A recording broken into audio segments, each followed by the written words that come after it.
பயப்படுறாங்க. 7:30 சனி அப்படின்னாவே வந்துட்டு எத்தனை பேர் வந்துட்டு பயப்படுறாங்க. பண்ணுங்க இப்படி இருக்கும், இவ்வளோலாம் கஷ்டம் வரும், அப்படிலாம் கஷ்டம் வரும் அப்படின்னு சொல்லிட்டு நம்மளை போட்டு முன்னாடியே வந்துட்டு பயம்படுத்தி நம்மளை ஒரு மிகப்பெரிய கவலைக்கு கொண்டு போயிடுறாங்க. ஒரு உண்மைத்தன்மை என்ன அப்படின்றதுக்கான பதிவு தான் இது. கண்டிப்பாக இருக்கும். அப்போ திருநள்ளாறுல நம்ம போயிட்டு வணங்க வேண்டியது யாரு, ஏன் வணங்கணும், என்ன ரிலேஷன் சனீஸ்வர பகவானுக்கும் சிவனுக்கும் அப்படின்னா, அங்கே தர்பாரண்யேஸ்வரரோட சன்னதிக்குள்ள நலன் கால் எடுத்து வைக்கிறப்போ சனீஸ்வர பகவானால் உள்ளே போக முடியல அப்படிங்கிறது தான் புராணம். சனி பகவான் சிவபெருமானால் உருவாக்கப்பட்ட விதிகளை ஃபாலோ பண்ணுறவர். நாம் சனி பயிற்சியாக நீங்கள் ரொம்ப சாதாரணமாக அதை எடுத்துக்கோங்க. உங்கள் கூட சிவபெருமானோட துணை இருக்கிறப்போ நீங்கள் வந்துட்டு எதுக்குமே பயப்பட தேவையில்லை. சிவாய நம. அருளீஸ்வரா நேயர்களே, இன்றைக்கி நம்ம பார்க்க போகிற பதிவு ரொம்ப ரொம்ப முக்கியமான பதிவு. அதாவது ஏன் முக்கியமான பதிவு அப்படின்னா, இன்றைக்கி சனி பயிற்சி அப்படின்னாலே வந்துட்டு நம்ம வந்துட்டு எத்தனை மக்கள் வந்துட்டு பயப்படுறாங்க. 7:30 சனி அப்படின்னாவே வந்துட்டு எத்தனை பேர் வந்துட்டு பயப்படுறாங்க. ராகு கேது பயிற்சின்னு சொன்னாலும் வந்துட்டு பயப்படுறாங்க. அந்த அளவுக்கு நம்மக்கிட்ட வந்துட்டு பார்த்திங்கன்னா இந்த பயிற்சி பலன்கள் அந்த பயிற்சி பலன்கள்னு சொல்லிட்டு இதை பண்ணுங்க இப்படி இருக்கும், இவ்வளோலாம் கஷ்டம் வரும், அப்படிலாம் கஷ்டம் வரும் அப்படின்னு சொல்லிட்டு நம்மளை போட்டு முன்னாடியே வந்துட்டு பயம்படுத்தி நம்மளை ஒரு மிகப்பெரிய கவலைக்கு கொண்டு போயிடுறாங்க. இப்போ சனி பயிற்சி அப்படின்னு வந்துட்டு சொன்னாலே வந்துட்டு நீங்கள் நம்ம போய் ஜாதகத்தை போயிட்டு காட்டுறோம், இந்த ராசிக்கு இப்போ இந்த சனி இங்கே இருக்காரு, நீங்கள் ஒரு டைம் திருநள்ளாறு போயிட்டு வந்துடுங்க அப்படின்றாங்க. நாமளும் வந்துட்டு ஓகே அவர் சொல்லிட்டாரு அப்படின்னு சொல்லிட்டு நாமளும் வந்துட்டு திருநள்ளாறு போகிறோம். திருநள்ளாறுனாவே நமக்கு வந்துட்டு இன்றைக்கி எல்லாமே ஞாபகத்துக்கு வருது என்ன, சனி பகவான், சனீஸ்வர பகவான். இந்த ஒரு விஷயம் தாங்க எனக்கு ஒரு சிவபக்தனாக வந்துட்டு ரொம்ப ஒரு வருத்தம் தரக்கூடிய விஷயம். திருநள்ளாறு அப்படின்னு சொன்னால் சனீஸ்வர பகவான் ஞாபகத்துக்கு வருது தான் என்னோட ஒரு வருத்தமான விஷயம்.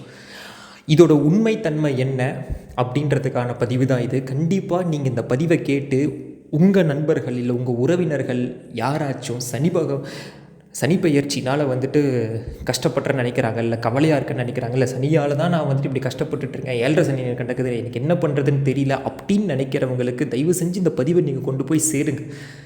கண்டிப்பாக அவங்களோட வாழ்க்கையில் ஒரு மாற்றம் நடக்கும். வாழ்க்கையில் மாற்றம் நடக்கும் அப்படின்னு நான் சொல்கிறது என்ன அப்படின்னா, அவங்க வாழ்க்கையில் அவங்களுக்கு ஒரு தைரியம் பிறக்கும். என்ன வந்துட்டு தன்னோட வாழ்க்கையில் நடந்துகிட்ருக்கு, இதுலேருந்து நான் எப்படி மீண்டு வரது அப்படிங்கிறதுக்கான ஒரு வழி பிறக்கக்கூடிய ஒரு விஷயத்தை தான் நான் சொல்ல போகிறேன். கண்டிப்பாக இதை வந்துட்டு கேளுங்க. இப்போ திருநள்ளாறு ஏன் போகணும்? இன்றைக்கி எத்தனை பேருக்கு தர்பாரண்யேஸ்வரர் அப்படின்ற அந்த பேர் நம்ம இங்கே எத்தனை பேர்த்துக்கு நமக்கு இங்கே தெரியும்? நான் தர்பாரண்யேஸ்வரர் அப்படின்னு நான் சொன்னேன் அப்படின்னா இன்றைக்கி எத்தனை பேர்த்துக்கு இந்த பேர் தெரியும்? இப்பேற்பட்ட ஒரு சிவஸ்தலம் இல்லை இப்பேற்பட்ட ஒரு சிவநாமம் கொண்ட அந்த சிவஸ்தலம் எங்கே இருக்குது தெரியாது, நிறைய பேர்த்துக்கு தெரியாது. ஆனால் திருநள்ளாறில் குடிகொண்டு இருக்கிற நம்ம சிவபெருமானுடைய பேர் தான் வந்துட்டு தர்பாரண்யேஸ்வரர்.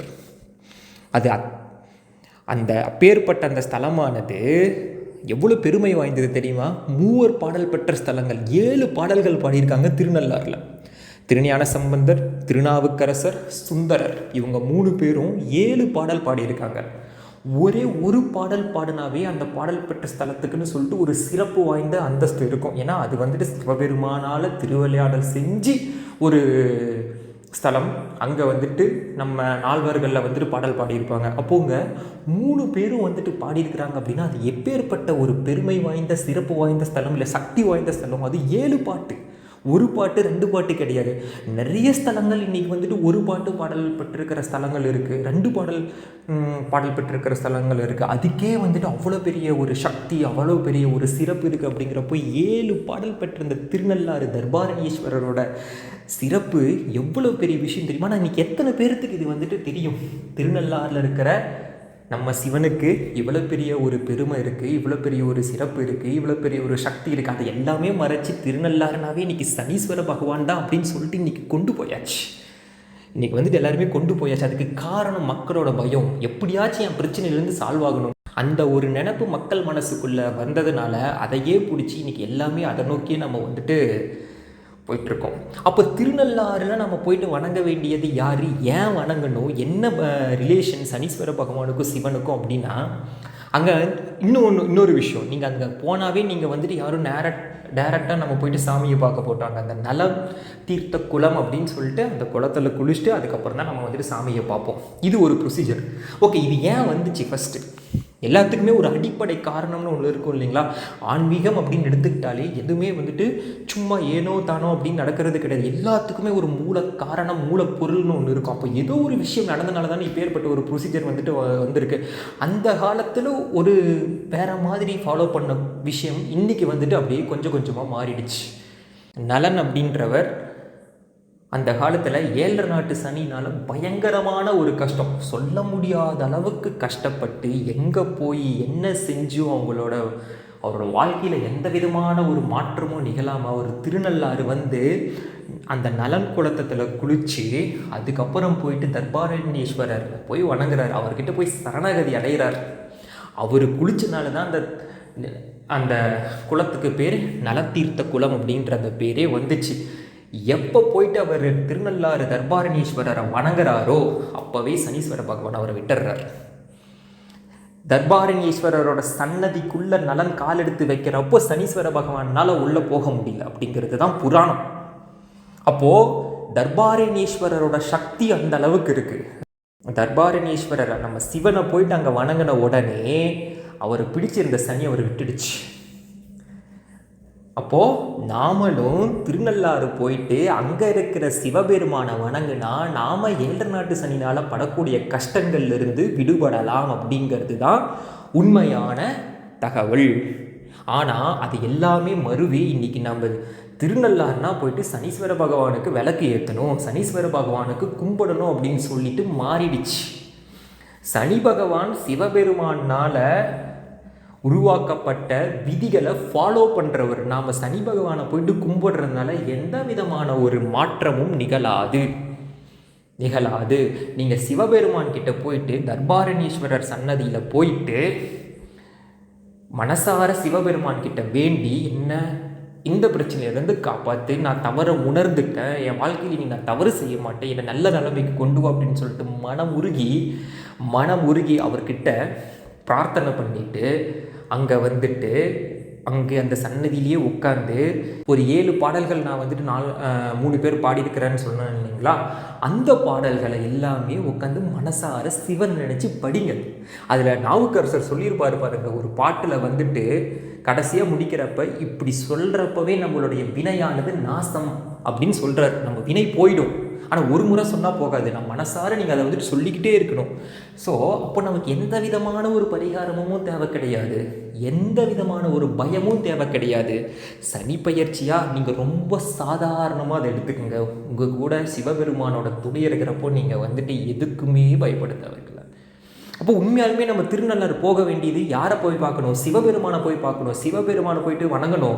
இன்றைக்கி வந்துட்டு சனிக்கிழமை போகிறது தான் சிறப்புன்னு தயவு செஞ்சு நம்பாதீங்க. நான் சொல்கிறேன், அது சனி பயிற்சினால, அது சனி பகவான்ன்றதுனால அது சனிக்கிழமை தான் இருக்குது. சிவனுக்கு உகந்த நாள் திங்கள்கிழமை, பௌர்ணமி, சிவராத்திரி, பிரதோஷம். நீங்கள் சனிக்கிழமையை போகிறத விட இப்போ நான் சொன்ன இந்த நாளில் போயிட்டு வாங்க, திங்கக்கிழமை போயிட்டு வாங்க, பிரதோஷமைக்கு போயிட்டு வாங்க, எவ்வளோ பெரிய புண்ணியம் கிடைக்கும்னு நீங்கள் போய் பாருங்கள். நீங்கள் போயிட்டு வணங்கி பாருங்கள். திருநள்ளாறு சிவனை போயிட்டு நீங்கள் வணங்குங்க. நான் சொன்ன நாட்களில் போயிட்டு அங்கே போயிட்டு நீங்கள் சிவபெருமானை வணங்குங்க, அம்மனை வணங்குங்க. அதுக்கப்புறம் வந்துட்டு சனீஸ்வர பகவானை வணங்கிட்டு வாங்க. நான் சனீஸ்வர பகவானை வணங்கக்கூடாதுன்னு நான் சொல்லலை, ஆனால் மூலப்பொருள் சனி பகவானால் நமக்கு வர பிரச்சனைக்கு காரணம் நம்மளுடைய கர்மவினை. நம்மளுடைய கர்மவினையை குறைக்கிறதுக்கு இல்லை அதுலேருந்து நம்மளை காப்பாற்றுறதுக்கான சக்தியுடையவன் திருநள்ளாறில் வீட்டில் இருக்கிற தர்பாரண்யேஸ்வரர். நாம் என்ன பண்ணுறோம்? இந்த பலன்கள் சொல்கிறாங்க இல்லையா, இந்த பயிற்சி பலன்களை நம்ம நம்பி நாம் என்ன ஆகிடுறோம்? ஐயோ இப்படி நடக்குமோ, அப்படி நடக்குமோ, ஓ இவ்வளோ சூப்பராக நடக்குமா, அப்படி நடக்குமோ, இப்படி நடக்குமோ அப்படின்னு சொல்லிட்டு பல கனவுகள் இல்லை பல கற்பனைகள் இல்லை வந்துட்டு பல சோகங்கள், பல பயங்கள் நம்ம மனசுக்குள்ளே எடுத்துக்கு நாம் வந்துட்டு அதையே நினச்சிக்கிட்டு இருக்கிறோம்.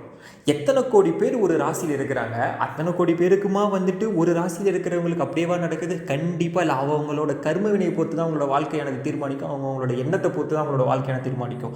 ஒருத்தர் நல்ல வினையோடு இருக்கார் அப்படின்னா அவங்களோட வாழ்க்கையில் பயங்கர நல்லது நடக்கும். அதே ராசியில் இருக்கிறவங்க ரொம்ப மோசமான வினை செஞ்சுருக்கிறாங்கன்னா ரொம்ப மோசமாக நடக்கும். அப்போ இவங்க சொன்ன பலன்கள் அப்படிங்கிறது இங்கே வந்துட்டு 2 வேறுபட்ட ஒரே ராசியில் இருக்கிற நபருக்கு எப்படி நமக்கு பலிக்கும்? அப்போ நம்ம ஏன் அதை நம்பணும்னா, எதையுமே நம்ம வந்துட்டு நம்ப வேணாம். நம்ம நம்ப வேண்டியது நம்ம பரம்பொருள் சிவபெருமானை மட்டும்தான் நம்ம வந்துட்டு நம்பணும்.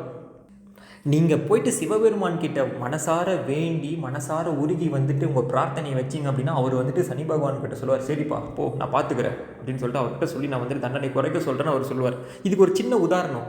ஒரு ஸ்கூலில் பிடி சார் இருக்கார், பிரின்ஸிபல் இருக்கார், நம்ம பசங்க வந்துட்டு தப்பு பண்ணிட்டாங்க. இப்போ வந்துட்டு பிடி சார் வந்துட்டு ஒரு பனிஷ்மெண்ட் கொடுக்குறாரு.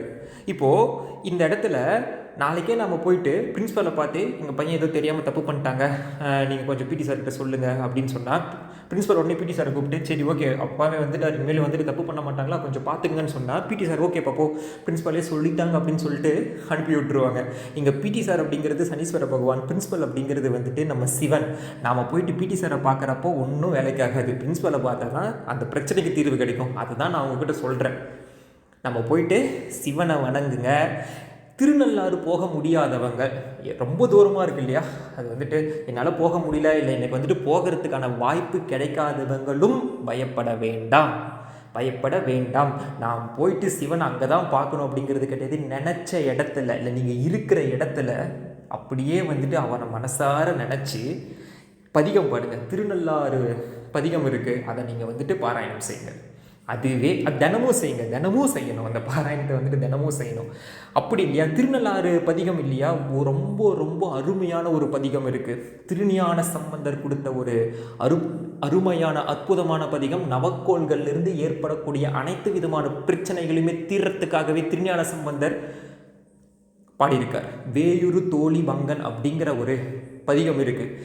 நவக்கோள்கள்னால வரக்கூடிய எந்த விதமான பிரச்சனையில் இருந்தும் நம்மளை காக்கிற கவசமாக இருக்கிறது இந்த பதிகம். இதை வந்துட்டு தினமும் வந்துட்டு பாராயணம் செய்யுங்க. நீங்கள் இது ஏன் நான் வந்துட்டு பாராயணம் செய்யுங்க, இது எப்படி இது பாராயணம் செஞ்சால் வந்துட்டு சரியாகும் அப்படின்னு நான் சொல்கிறேன் அப்படின்னா, இந்த பாடலில் வந்துட்டு கடைசியாக முடிக்கிற நம்ம ஞானசம்பந்தர் என்ன சொல்லியிருப்பார் அப்படின்னா, கோளும் நாளும் அடியாரை வந்து நலியாத வண்ணம் உரை செய் அப்படின்னு சொல்லியிருப்பார்.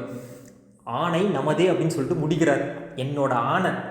இந்த பாடல்களை தினமும் பாராயணம் செய்கிறவங்களுக்கு எந்த ஒரு கோள்னாலையும் இல்லை எந்த ஒரு நட்சத்திரத்தினாலையும் எந்த விதமான ஒரு பாதிப்பும் வராது. இது என்னுடைய ஆணை. யாருடைய ஆணை? ஞானசம்பந்தனுடைய ஆணை. ஞானசம்பந்தன் யார்? சிவபெருமானால் ஆட்கொள்ளப்பட்டவர், சிவபெருமானோட அருணால பாடல் பாடியவர். அவர் சொல்கிறதுக்கப்புறம் நமக்கு என்ன வந்துட்டு வேணும்? அப்பேற்பட்ட ஒரு சிறப்பு வாய்ந்த ஒரு பதிகம் அது.